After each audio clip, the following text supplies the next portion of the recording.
समस्त परमेश्वरी भगवान देवादि देवी प्रथम तीर्थंकरादि ब्रह्मादिनाथ भगवान देवादि देवी श्री चंद्र भगवान की अंतिम तीर्थेश वर्तमान सत्संग श्री महावीर स्वामी जी परम पूजनीय भगवान श्री कुंद स्वामी जी महाराज की परम पूजनीय भगवान श्री उमा स्वामी जी महाराज की प्रातः स्मरणीय सारस कविनय चक्रवर्ती व शिक्षा दीक्षादाता व महारथी देवाचे भगवान श्री विभो सद्गुरुदेव की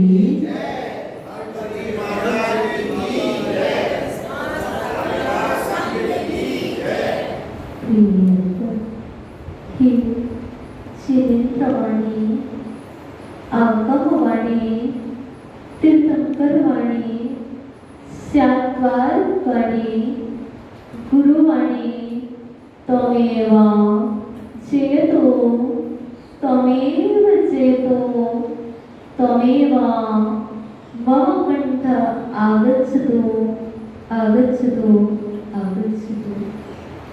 जी अद्भुत कर्म किया है तो भोगना पड़ेगा। कर्म किया है तो भोगना पड़ेगा, ऐसा सभी लोग कहते हैं। पर मां जिनवाणी कहती है कर्म किया है तो भोगना नहीं पड़ेगा, ऐसे कोई अनिवार्य नहीं है। बताओ भोगना पड़ेगा कि नहीं भोगना पड़ेगा? कर्म किया है तो भोगना पड़ेगा कि नहीं भोगना पड़ेगा? भोगना पड़ेगा। कुछ लोगों की मान्यता है कि मैंने कर्म किया है तो मुझे भोगना पड़ेगा, और कुछ लोग क्या कह रहे हैं कर्म किया है तो जरूरी नहीं है कि मुझे भोगना ही पड़ेगा। यदि कर्म किया है भोगना ही है तो बताओ मंदिर आए क्यों? क्या जब आपको सजा मिलनी ही है और जब आपका ये निश्चय ही है कि आपको इस दिन मरना ही आपकी पर्याय निश्चित ही है, तो फिर पुरुषार्थ क्यों कर रहे हो? पूजन क्यों कर रहे हो? यदि पूजा करने से, स्वाध्याय करने से, दान देने से, अभिषेक करने से, शांति आदि पाठ करने से कर्म नहीं करते तो फिर क्यों करते हो?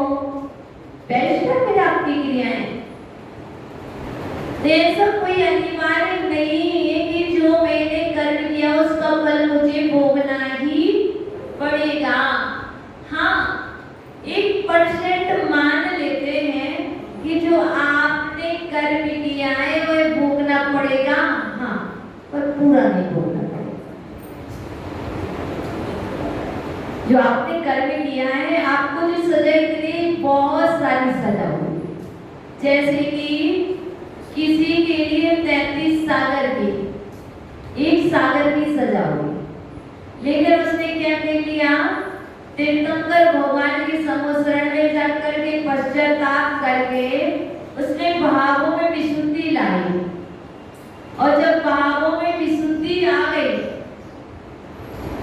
तो आयु जो 1 सागर तक की भोगना थी वो मात्र 84,000 वर्ष की बची। हाँ, कर्म किया है, नरक गति में जाना पड़ेगा, भोगना पड़ेगा, तो ये जरूरी नहीं है कि पूरी सजा ही हमें काटना पड़ेगी। हाँ, अर्थात यही है कि धर्म की आराधना करेंगे और प्रभु को छोड़ेंगे नहीं, भावों में विशुद्धि लेंगे तो वो कर्म हमारा जो बहुत बड़ा है वो हल्के से रूप में निकल जाएगा। क्योंकि आचार्य देव कुंद स्वामी कह रहे हैं, देखो भैया प्रति समय कर्म बांध रहे हैं, एक समय भी ऐसा नहीं है जिस समय कर्मों का बंधन नहीं हो रहा। अब ये तुम जानो कि कैसा कर्म चलिए, कल बैठ चुके थे कुछ लोग, कुछ नहीं बैठे थे ट्रेन में ना, कुछ वेटिंग चल रही है। और जो बैठ गए हैं, क्या होता है आपको पता है, जब ट्रेन में बैठ जाते हैं तो क्या करते हैं, गपशप करते हैं। अब मान के चलिए सफर बहुत लंबा है, सफर क्या है, बहुत लंबा है। अभी भी ट्रेन में बैठे हो, अभी भी ट्रेन में ही बैठे हो, मनुष्य पर्याय की ट्रेन है, इसका सफर कितना लंबा है किसी को नहीं पता। किसी का एक दिन बाद सफर पूरा हो जाएगा, वो चला जाएगा, अपने स्थान पहुंच जाएगा। सफर लंबा है। अब जब ट्रेन में बैठ चुके हो तो अब क्या, दो तरीके के लोग होते हैं, कुछ दाना खा करके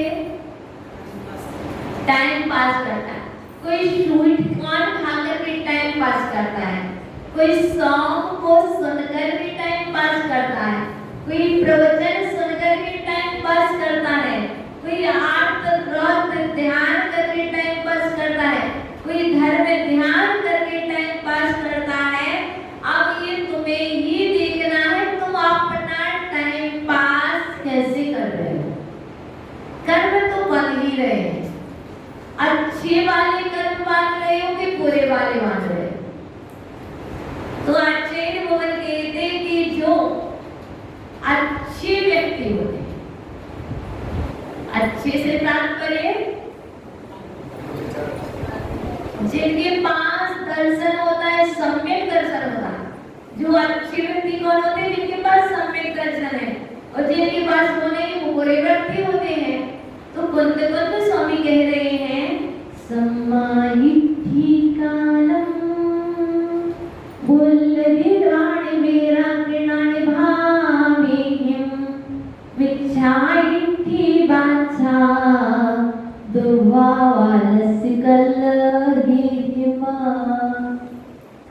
कुंत स्वामी ब्रह्म साधकराज में 58 नंबर की कारिका में कह रहे हैं, देखो मुझे नहीं पता, कुंत स्वामी कह रहे, मुझे नहीं पता है कि तुम अच्छी हो कि बुरी।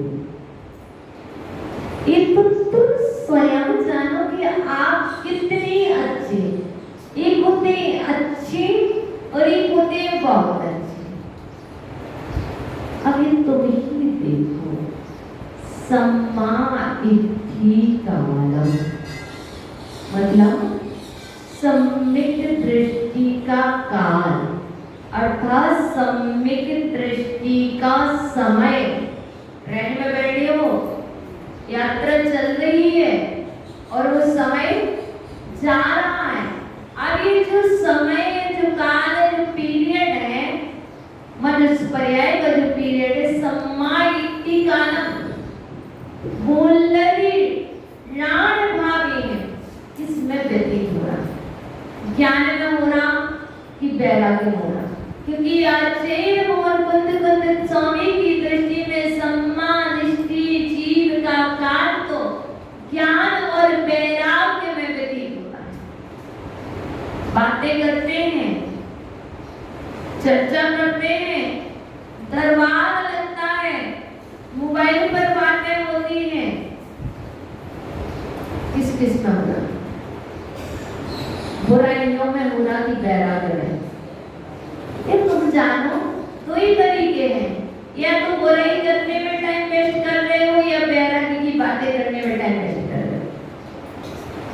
वैराग्य में भी वह है राम, बुराई में भी वह है राम, वैराग्य में भी वही शब्द है, वही सिद्धो वर्ण समाप्नाया, वर्णों की आमनाय अनादि से सिद्ध है, वही 47 वर्ण, बुराई में भी वही यूज हो रहे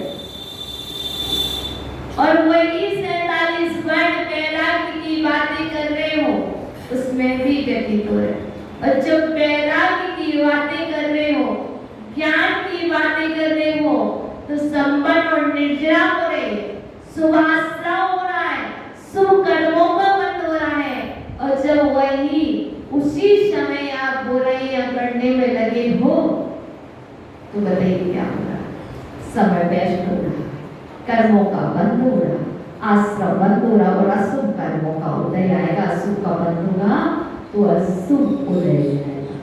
देखो टाइम पास करना है। लोग कहते time is money, time is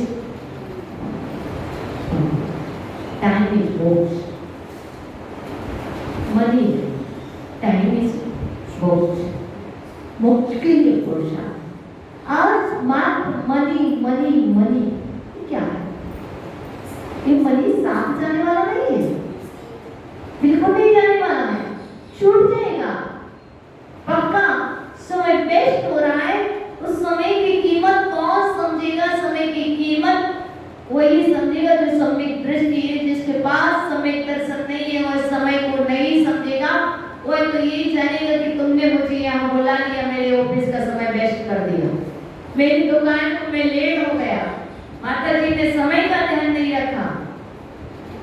क्या है? उसने मनी को ही सब कुछ मान रखा है। यदि उसने मोक्ष को सब कुछ मान रखा है तो ये धन, ये जो धन है मोक्ष मार्ग का धन, ये बहुत महत्वपूर्ण है। ये तुम्हारे साथ जाएगा। और जिसके लिए आप कितने घंटे, मुझे नहीं पता, मुझे सही में नहीं पता कितने घंटे सो पर बैठते हो। 8 घंटे 6 घंटे सिर्फ मनी के लिए। कितना? 6 घंटे 8 घंटे 10 घंटे। 10 बजे तक शॉप खुली, रात्रि के 10 बजे तक खुली हुई है, 12 घंटे हो गए। 8 बजे मंगल हुई है, 10 घंटे हो गए। 6 बजे मंगल की, 6 बजे नहीं करते। ये तो पक्का है कि 6 बजे आप मंगल नहीं करते। यदि 6 बजे मंगल कर देते तो मंदिर में होते, है ना? इससे सिद्ध है कि आपका मिनिमम टाइम 10 घंटे, इसमें ज्यादा मनी में जा रहा, और मनी में जा रहा तो वहां पर आर्थ ध्यान भी चल रहा है, पक्का है। समय व्यतीत हो रहा है और आपको ये एहसास भी नहीं है कि मैंने जो 10 घंटे दिए हैं शॉप पर, मेरे जीवन के बहुत माइनस हो गए। आपके जीवन में जुड़ने वाले नहीं। आपने जो यहाँ पर 30 मिनट दिए, 45 मिनट दिए, 60 मिनट दिए हैं, वो आपका टाइम है। बट कब? यदि आप यहाँ भाव सहित रहिए तब। यहाँ बैठने के बाद भी माता जी कुछ कह ना दे, सुबह बैठे हैं, उपयोग शॉप पर है, उपयोग घड़ी पर है, उपयोग घर पर है। भाई यहाँ बैठ के टाइम वेस्ट क्यों करते हो? इससे अच्छा तुम चले जाओ कि यहाँ बैठ करके भी तो वही हो, तो पाप तो तुम कमा ही रहे हो। द्रव्य से नहीं कर रहे लेकिन भाव से तो पाप कर ही रहे हो। तो हमें ये चीज समझना होगी। जब तक नहीं समझेंगे तब तक जैसे चलता रहेगा। ऐसा नहीं है, ऐसे नहीं चलाना मुझे। अपने आप को बदलने के लिए, हम अपने आप को बदलने के लिए, अपने रूप बदलने के लिए, अपनी ड्रेस बदलने के लिए हर समय तैयार होते हैं। क्या? यदि हमारी ड्रेस गंदी हो जाती है, इसके हमारी, आपकी नहीं, आपकी तो कभी होती है। ड्रेस यदि हमारी गंदी हो जाती है तो हम क्या हर समय तैयार होते हैं चेंज करने के लिए। और यदि अंदर के भाव खराब हो गए, देखो ड्रेस चेंज कर लोगे लेकिन भाव नहीं सुधर रहे। क्या कह रही हो? ड्रेस चेंज करने से भाव नहीं सुधर जाते हैं। उसने मेरी ड्रेस खराब की, मुझे उसके बदले में देखो दूसरी चेंज करना पड़ा। ड्रेस चेंज कर ली पर अभी भाव नहीं सुधरे हैं। समय किसमें व्यतीत हो रहा? बुराई में। आज तो बंद हो रहा है। आज भाई ड्रेस चेंज कर ली ना, उस बात को निकाल दो, भाव चेंज करो। और भाव चेंज करने की कला, भावों में परिवर्तन लाने की कला मार्केट में नहीं मिलती। भावों को परिवर्तन लाने की कला, परिणामों में विशुद्धि की कला मां जिनवाड़ी की गोद में मिलती है। और जब तक तुम मां जिनवाड़ी के पास नहीं आओगे, मंदिर से दूर रहोगे, तब तक तुम्हारे भावों में परिवर्तन नहीं आ सकता है। इसलिए भैया ट्रेन में बैठ गए हो, अच्छे से बैठेंगे, उतर मत जाना बीच में। उतर जाओगे तो दिक्कत में पड़ जाओगे। कहने का तात्पर्य है समय गुजर रहा है अपनी गति से, पता नहीं चलता कि कब 9 बज जाते। समय अपनी गति से चल रहा है और आपकी ये सांसें भी अपनी गति से चल रही हैं, जा रही हैं, बीतती जा रही है। प्रतिदिन 1 लाख 3,000 कुछ सांसें निकल जाती हैं। 1,03,320 समथिंग श्वासें प्रतिदिन चली जाती हैं और उस श्वासों का सदुपयोग हम कितना कर पाते हैं। हम तो भैया बहुत बड़े बिजनेसमैन हैं, है ना यमराज जी? हम तो बहुत बड़े बिजनेसमैन हैं भाई। बता तो दो, बिजनेसमैन बहुत अच्छे बच्चे बड़ी शान से कहते हैं। किसे कहते हैं? हमारे पापा एक ऑफिसमैन है, बिजनेसमैन है। भाई हाँ, तुम्हारे पापा ऑफिसमैन भी और बिजनेसमैन। बेटा एक बात तो बता दो, तुम्हारे पिताजी की पढ़ने की सैलरी क्या? 1 लाख, 10,000, 10 लाख, 20 लाख, कितनी है सैलरी? पहले काउंट करो, पर डे की सैलरी क्या? 1 लाख तो नहीं होगी ना? पर डे की सैलरी नहीं होगी, नहीं होगी। अब मान के चलिए 1 लाख यदि पर डे की सैलरी नहीं है, तो अब बताइए आपके पिताजी ने कितने रुपए में और कितने पैसे में अपनी श्वास बेची? मुझे ये बता दीजिए। कहते हैं कि हमारे पिताजी सामान बेचते हैं। भाई मैं स्पष्ट कह रही हूँ, दुकान पर बैठने वाले आपके स्वामी सामान नहीं बेचते। तुम्हें दया आनी चाहिए, बहुत ज्यादा करुणा आनी चाहिए। तुम्हारे स्वामी दुकान पर और ऑफिस में जाकर के श्वासें बेचते हैं। सामान तो बाद में बिकता है, पहले श्वासें बिकना प्रारंभ हो जाती है। बता दो कितने हैं यहाँ पर रेडीमेड? भाई विपिन जी, 100 है कपड़े, कपड़े की है ना? अच्छा बताओ, ग्राहक आता है तो पहले क्या कहता? भैया ये सामान मिलेगा? आप कहते जी। पहले उसे आपने जीका और वो ले गया कि आप पहले वो चूज करता, पसंद करता, पसंद करता कितने दिखाना होते हैं? कभी 10 कभी 1,000 भी दिखाना पड़ते हैं। वो जरूरी नहीं उसे पसंद आ जाए, कोई गारंटी नहीं।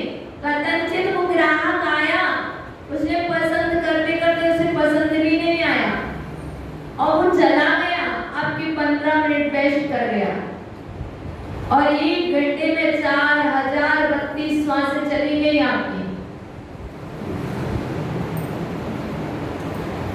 बताइए आपकी हानि हुई कि नहीं हुई? और यदि बाई चांस वो ले भी गया, कुछ ले भी गया, माना कि उसने 5,000 रुपए का सामान लिया और आपके भी वो 4,000 रुपए का आया था, आपको 1,000 ही बचे। टाइम कितना भी आप बताइए, और इतना बचता नहीं है आज के समय में, ये भी मुझे पता है। तो आप विचार कीजिए कि सामान के साथ साथ आपकी कितने श्वासें लेके गया है। आपको लगता है कि हम सिर्फ बिजनेस चला रहे हैं। हाँ, बिजनेस के साथ साथ आप अपने जीवन की अमूल्य घड़ियां, अमूल्य समय, अमूल्य श्वासों को पानी की तरह बहा रहे। पैसा बहाना कोई बड़ी बात नहीं है, लेकिन इन श्वासों को इन्वेस्ट मत करो, क्योंकि आचरण समय दृष्टि का काल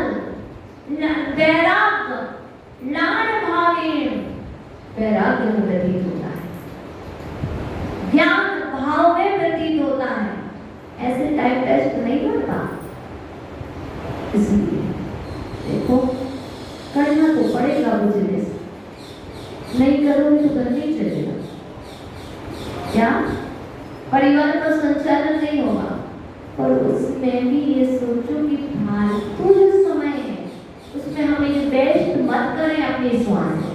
दुकान पर बैठे बैठे, ऑफिस में बैठे बैठे, जब समय खाली मिल जाए, 1 सेकंड का समय मिले तो बोल दो नमो हरिहंकार। 1 मिनट का समय मिले नमोकार मंत्र का जाप कर लो, मेरी भावना का पाठ कर लो, जो तुम्हें याद है जितना समय मिले, ग्राहक आ जाए तो अपना काम कर लो। क्योंकि सम्यक दृष्टि जीव अपनी एक श्वास को उचित उपयोग करता है, फालतू इन्वेस्ट नहीं करता। इसलिए उस समय में प्रवचन सुन लो, बैठे तो वही, चाहो तो वही ऑफिस में चाहे शॉप में। ऐसा नहीं है कि कंटिन्यू 10 घंटे ग्राहक की लाइन लग रही है, उस टाइम कभी ना आप प्रवचन सुन सकते। आज तो इतने साधन हो गए, आपके पास साधन इतने हैं, उन साधनों का उपयोग करो। माताओं, ऐसी तुम्हारे पास भी बहुत साधन है, लेकिन उपयोग नहीं करती। चलो गप्पे करेंगे बैठ करके, चलो फोन लगाएंगे, एक दूसरे से बातें करेंगे। वो बातें भी करो, लेकिन कैसे करो? बैराग वही बातें करो, ज्ञान वही बातें करो। अरे मालूम है किससे बात हो रही? बेटी से बात हो रही, बेटी से बात हो रही। देखो, आज बहुत बड़ी डिमांड बढ़ गई है, बहुत बड़ी डिमांड हो रही। बेटी से बात तो हो रही, पहले तो कहते थे बेटी सहना, पहले तो एक बात कही थी, जब बेटी को भेज रहे थे ना तब चीज को कहा था सहना, और फिर कह दिया था बेटी जब समझना पड़े तो समय देख के कहना भी सीखना, तो जब और समझना आए तो मुझे बताना। पहले तो क्या कहा था? जब शादी कहती थी ना उस दिन तो कहा था सहना, कुछ मत कहना है, और फिर कह दिया था थोड़ी सी बेटा समय देख करके कहना, तब तक तुम समझ जाना कि कैसा नेचर है, सो कहना। और जब ना पड़े समझ में तो मुझसे कहना, मैं हूं ना। अरे भैया, क्या तुम्हें बेटी को समझाना, बेटी से बातें करना है तो पहले पुराण की बातें करो, बेटियों को समझाओ। कैसी बातें करो? कोई कुछ भी कह रहा है, चाहे आप अपनी बहन से बात करो, चाहे आप अपनी बेटी से बात करो, चाहे आप अपनी बहुरानी से बात करो, जिससे भी बात करो, यदि आपने शास्त्रों को पढ़ा है तो आप वही बातें करेंगी, वैराग्य की बातें करेंगी, उनको उचित शिक्षाएं देंगे। उचित शिक्षा देना सीखना है तो शास्त्रों को उठाना पड़ेगा, और शास्त्र नहीं उठाओगे तो उचित शिक्षा नहीं दोगे, हम तो बैठे हैं तो वापस आ जाना। क्या? यदि शास्त्र नहीं उठाओगे, यदि पेपर पढ़ते रहोगे, टीवी देखते रहोगे, मोबाइल चलाते रहोगे, तो यही करोगे बेटी, कुछ नहीं हो तो घर आ जाना, हम बैठे हैं। क्या? क्योंकि ये कमी कहाँ से आ रही है? पेपर को पढ़ने से, टीवी को देखने से, मोबाइल चलाने से। जिनने शास्त्रों को पढ़ा है उनका ऐसा कभी नहीं होगा, क्योंकि वो उत्तम से उत्तम ही शिक्षा देंगे। इसलिए कर्म किया है तो भोगना पड़ेगा, और कदाचित नहीं भी भोगना पड़ेगा तो समझाओ तो यही कहना पड़ेगा, बेटा कर्म तो अपना ही है। क्या? कर्म तो अपना ही है। हाँ, उदय में आए जरूरी नहीं भोगना पड़ेगा, हो सकता तो मोल ले लो, मोल लेने से भी कर्म कट जाते हैं। बोलते हैं तो हो सकता है कर्म ज्यादा उदय में आ जाते हैं, और कभी कभी भगवान की भक्ति करने से भी कर्म कट जाते हैं। तो कब करेंगे? जब शास्त्र को पढ़ेंगे। तो ये सम्यक दृष्टि चीज तोड़ने का काम नहीं करता। ट्रेन में बैठे ना, क्या बहुत सारे जेब कतरे, पॉकेट को काटने वाले, बहुत सारे चैन तोड़ने वाले बहुत बैठे रहते हैं ट्रेन में। क्या? ट्रेन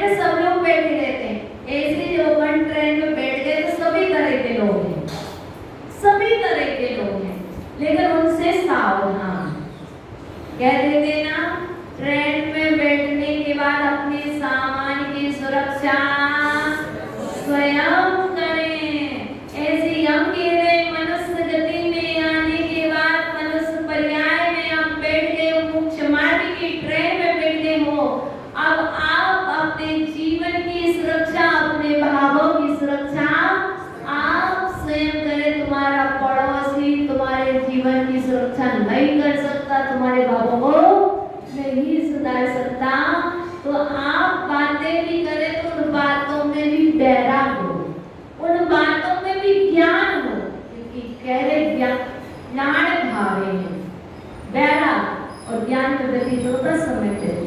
ठीक है, बैरागी की बात मत करो, ये मत कहो कि सीता माता जी बनी, ठीक है मत कहो, लेकिन उचित शिक्षा तो दो। क्या ज्ञान की बातें तो करो, ज्ञान की बातें तो बताओ, अंजना की बातें भी तो सुनाओ, कुछ ऐसा। इसलिए आपको चाहिए पुराण। और आचार्य भगवान कहते हैं, अभी आप ही का परिचय चल रहा है और हमारा कि हम कौन। हम ट्रेन में तो बैठ गए, लेकिन कौन सी डिब्बे में बैठे, कैसे हैं हम, सब अच्छे वाले इंसान है कि बुरे वाले। तो आचार्य वो खुद स्वामी कहते मिच्छा इठी वांछा दुर्भावालस्य करने है। जो मिथ्या दृष्टि है उसका विचार, उसके भाव, उसका समय किसमें व्यतीत होता, आकांक्षाओं में, दुर्भाव में और कलह में। आप देखो समय व्यतीत कर रहे हो मोबाइल पर, आकांक्षाओं में तो नहीं कर रहे, मुझे ये नहीं मिला, अरे इस तरीके से मिला, अरे भाई इच्छा इसकी नहीं है, मुझे कुछ नहीं चाहिए माँ, मुझे कुछ नहीं चाहिए, आपका आशीर्वाद और आपके चरणों की धूली मुझे मिलती रहे। मकान मिले ना मिले चलेगा, क्या प्रॉपर्टी मिले या ना मिले सब कुछ चलेगा, लेकिन तुम्हारी इच्छा है, तुम्हारा आशीर्वाद मेरे ऊपर बना रहे।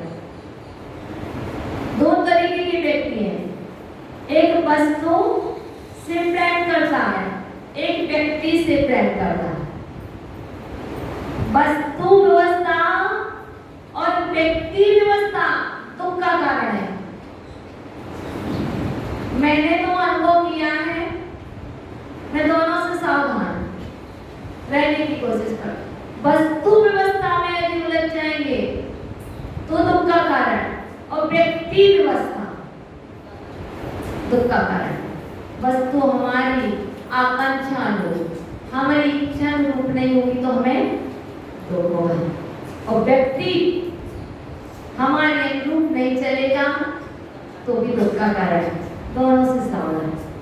वस्तु व्यवस्था और व्यक्ति व्यवस्था दुख का कारण है। ना तो वस्तु व्यवस्था में उलझना, ना व्यक्ति व्यवस्था में उलझना। तुम व्यवस्थित रहना, आप व्यवस्थित रह जाओगे तो इन व्यवस्थाओं में उलझोगे नहीं और तुम आगे की यात्रा अच्छे से कर लोगे। इसलिए बात समझ के चलना, यदि आपका कान आकांक्षाओं में बीत रहा है, ये वस्तु मिल जाती, ऐसा होना चाहिए। ये बिल्कुल गलत है, वो ऐसा कर रहे हैं, बिल्कुल गलत नहीं है। कर्म ऐसा है जो करवा रहा है। क्या व्यक्ति मुंह देखा काम करता है, बिल्कुल नहीं करता है। आजकल तो एक कर्म है जो हमने किए वो देख देख करके उदय में आते हैं। जैसा कर्म है वैसे ही तो उदय में आएगा। तुम धर्म को करो, कर्म बदल जाएंगे। धर्म नहीं करोगे तो कर्म तीव्रता से उदय में आएंगे। धैर्य रखो, धैर्य को मत खोलो। इसलिए आकांक्षाएं छोड़ दो, किसी को भी समझाना, किसी को भी, क्योंकि समय निकल रहा है, बात कर रहे हो करते रहना होगी। अब आपको उसी समय में माता जी धर्म करने का समय कहाँ मिलता, मैं कह रही समय नहीं मिलता, लेकिन उसी समय में जो कर रहे हैं उसी में हम धर्म करने लग जाए। आज से सोच बदल दो, विचार बदल दो, ठीक है। आकांक्षा, दुर्भाव, क्योंकि आकांक्षा में व्यतीत होता, जो हमारी आकांक्षाओं की पूर्ति नहीं करता उसके प्रति हमारे दुर्भाव हो जाते हैं, गलत विचार आते हैं और कलह है। और हमेशा कलह में टाइम वेस्ट होता है। तो समझ के चलिए कि मिथ्या दृष्टि है हम। यदि 3 चीजों में समय व्यतीत कर रहे हैं, आकांक्षा, दुर्भाव, कलह में, तो आप स्वयं देखें कि मेरा समय किसमें व्यतीत हो रहा है। और यदि आपका समय ज्ञान में, भावनाओं में और वैराग्य में व्यतीत हो रहा, तो आप समझ जाइए कि आप कौन से जीव हैं। क्योंकि मैं तो सिर्फ इतना ही बता सकती हूँ, कुंद स्वामी के पर तो बता ही सकते हैं। चश्मा इनके पास है, थर्मामीटर इनके पास है, क्योंकि इनके पॉकेट में क्या है ये तो इनको ही पता है। इनकी तिजोरी में क्या है ये तो आपको ही पता है, हमें तो अवधि ज्ञान है नहीं कि हम देख के बता दें आंखें बंद करके कि उस तिजोरी में क्या है। हम निमित्त ज्ञानी भी नहीं है कि हमें इस मुट्ठी में क्या है ये भी नहीं बता पाएंगे। हम तो भैया ठहरे मति श्रुत ज्ञानी, और वो भी मति श्रुत ज्ञान की इतना सा नेक्सो है तो वो भी नहीं बता सकते। इसलिए जो आगम में लिखा है वो वही बता सकते, और आपसे भी कह सकते तुम इसका सहारा लो। और इसमें देखो मैं कहाँ हूँ, मैं अभी कितने पानी में हूँ, मैं जैनपुरी में हूँ कि मैं अपनी आत्मपुरी में हूँ। जैनपुरी से भी उठ करके कभी कभी आत्मपुरी में आ जाना, आत्मा को देखने का प्रयास करना, तभी आपका जीवन सफल है। देखो यदि कर्मों का फल पूरा प्राप्त करना होता तो सिद्ध भी ना होते। कर्म भोगना ही पड़ेंगे, कर्म का फल प्राप्ति ही करना पड़ेगा, तो सिद्ध ना होते। अष्ट कर्मों का क्षय करके मोक्ष नहीं जा पाते, क्योंकि उन्होंने कर्म किया उनको भोगना पड़ेगा। ऐसा बिल्कुल भी नहीं है। जो हमने कर्म कर लिए, जो हमने और आपने बुराइयां कर ली, कोई बात नहीं, अब पश्चाताप करो, अब प्रतिक्रमण करो, अब विसुद्धि बढ़ाओ। आज संकल्प करो कि मैंने जो बुरा किया सो किया, अब भगवान मैं पश्चाताप करता हूँ, अब कभी भी किसी का बुरा नहीं करूँगा, स्वप्न में भी किसी के विषय में गलत नहीं सोचूंगा। जिन जीवों को सताया है, मारा है, बांधा है, काटा है, वे मेरी अज्ञान दशा थी, प्रमाद दशा थी, मेरी मूर्खता थी। अब मैं आज विशुद्धि पूर्वक कह रहा हूं, अब मैं ऐसा जीवन में कदापि नहीं करूंगा। भगवान मुझे इसकी सजा चलती थे तो मेरे इस पाप से मुझे मुक्त कर दो। ये भाव जब तुम्हारे अंदर में आएंगे तब तुम कहीं जाकर के पाप से मुक्त होगे, और नहीं आएंगे और आप जाओगे माता जी पर हमसे ऐसा हो गया था, क्या करना चाहिए? ये पश्चाताप की निशानी नहीं, ये प्रतिक्रमण की निशानी नहीं, ये आलोचना की निशानी नहीं है। जो आलोचना करते हैं, निंदा करते हैं, गढ़ा करते हैं, प्रतिक्रमण करते हैं, तो कैसे अंदर में पश्चाताप होता है। पश्चाताप के आंसू प्रभु चरणों में, गुरु चरणों में बह जाते हैं, और वो हमारे उस मैल को धो देते हैं। ग्लानि होना चाहिए, अंदर से गलत किया तो उस गलत की मुझे गिलानी हो। गिलानी होने के बाद चुप से गुरु जन देते उसको करो, फिर उसके बाद हमारा वो पाप का मैल धुल जाता है और हम कर्म के भार से मुक्त हो जाते हैं।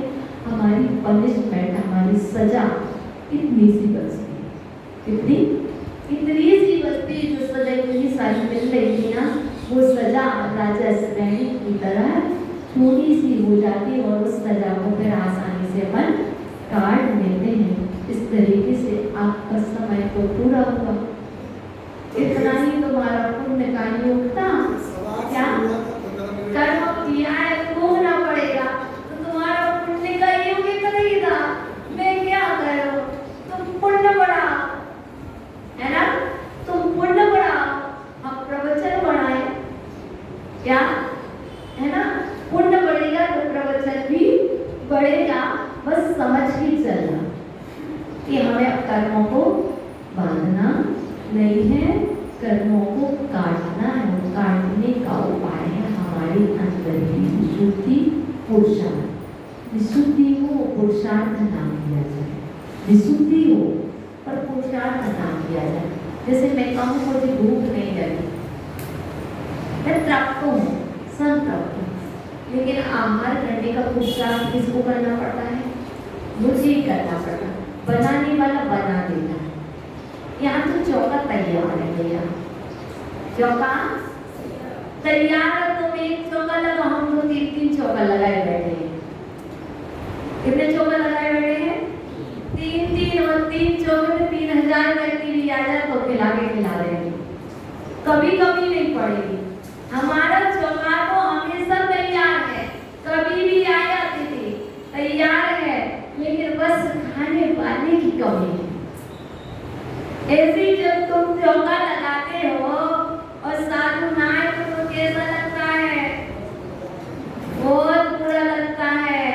ऐसे जब हमारे पास भी श्रोता ना आए भोजन करने तो हमें भी लगता है कि हम नई डिश क्यों बनाए, क्या नई डिश क्यों बनाए? खाने वाले किस क्वालिटी के हैं? जब तुम खाने की प्यास इच्छा रखोगे कि मुझे भूख लगी है तो मैं वैसा भोजन कराऊंगी, वरना तो फिर ठीक है, दाल रोटी सब्जी भाकरी चपाती जो खाते आए वो खाते क्या जो तुम्हें। इसलिए आपको इच्छा जागृत करना होगी, आपको अपनी इच्छाओं को बढ़ाना होगा, वैराग्य को बढ़ाना होगा, आपके अंदर ज्ञान के अंदर विपाशा होगी, तो हम वैसा आपको पानी पिलाएंगे। अब कल आओगे कि नहीं आओगे? आओगे कैसे आओगे? तो चलो बोल दो भगवान की, पुनः बुलाना भूल न जाना, सपनों में आना, जैसे भी हो हमको अपने दर पर ले आना, तेरे दर पर ऐसा लगता जो अपना घर हो, मेरा अंतिम मरण समाधि तेरे दर पर हो। हे भगवान, यदि मुझसे प्रमादवश कोई सुंदर कार्य हो गया हो तो इस जिनालय में निवास करने वाले देवादि देवी विग्रही देव मेरे समस्त अपराधों को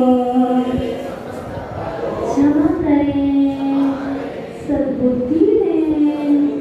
नमोस्तु भगवान, नमोस्तु